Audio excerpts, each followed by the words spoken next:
मैं आप सभी को एक रियल स्टोरी के बारे में बताने जा रहा हूँ। मेरे फ्रेंड के पिता राम सिंह बैंक में कर्मचारी थे। वो भूत प्रेत जैसी आत्माओं का मजाक उड़ाते थे। वो कहते थे कि शैतानी शक्तियों जैसी कोई चीज़ नहीं होती। वो चाहे रात हो या दिन, जंगल हो या शमशान या फिर कोई कब्रिस्तान हो, वो जानबूझकर वहाँ घूमने जाते थे और बोलते थे कि देखो, अगर कोई आत्मा होती तो हमको परेशान ज़रूर करती। चाहे साधु हो या फिर चाहे मौलवी हो, उन लोगों की बातों का बहुत मजाक उड़ाते थे और उनके साथ अभी तक कोई घटना नहीं हुई थी। एक दिन वो दोपहर के समय अकेले बैंक जा रहे थे।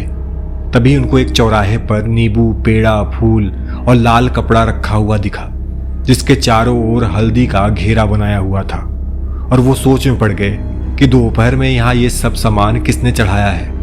और वो मस्ती के मूड में साइकिल से नीचे उतरे और हल्दी बने हुए घेरे के अंदर नींबू, लाल कपड़ा और मिठाई उठा ली और साइकिल पर बैठकर हंसते हुए बैंक की ओर चले गए।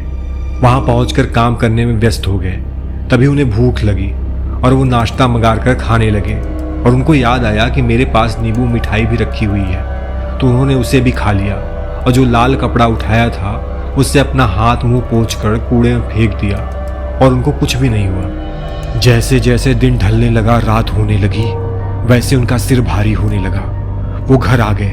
रात 12 बजते ही वो जोर जोर से कभी हंसते और कभी रोने लगते। उन्होंने अपना कपड़ा भी फाड़ दिया, फिर अपने आप को कैंची या चाकू से काटने लगे। एक दिन तो उन्होंने हद ही पार कर दी। वो अपने गले में फांसी का फंदा लगाकर खड़े हो गए।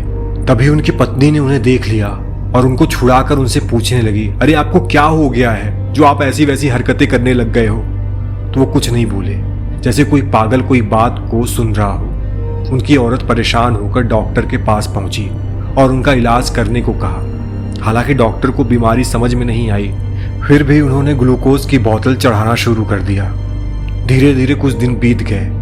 राम सिंह की तबीयत अब और भी ज्यादा खराब हो गई।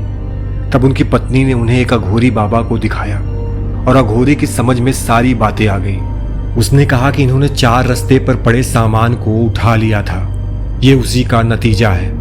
राम सिंह की पत्नी ने पूछा कैसे? तब अघोरी ने बताया कि 4 रास्ते पर एक आदमी ने किसी को झाड़ फूंक कर उसकी आत्मा को आजाद किया था और जैसे ही वो सामान चढ़ाकर पीछे लौटा, वैसे ही इन्होंने वहां पहुंचकर सारा सामान उठा लिया और उसे खा भी लिया। तभी आत्मा इनको परेशान कर रही है। राम सिंह की पत्नी रोने लगी और अघोरी का पांव पकड़ लिया। बोली, बाबा अब आप ही का सहारा है। अघोरी बाबा बहुत दुखी हो गए हैं। अघोरी बोला, ठीक है, पहले जाकर कुछ नया सामान खरीद कर लाओ, फिर मैं बताता हूँ। औरत ने पूछा, क्या लेके आऊं बाबा? अघोरी ने बोला, जैसे नींबू, 1.25 किलो मिठाई, 1.25 मीटर लाल कपड़ा और फूलों का हार लेके आओ और ये सब अपने पति के हाथों से जूठा करवा कर हमें दे दो, तब हम देखते हैं कि हमसे क्या हो सकता है। जैसा अघोरी ने बताया, औरत ने वैसा ही किया।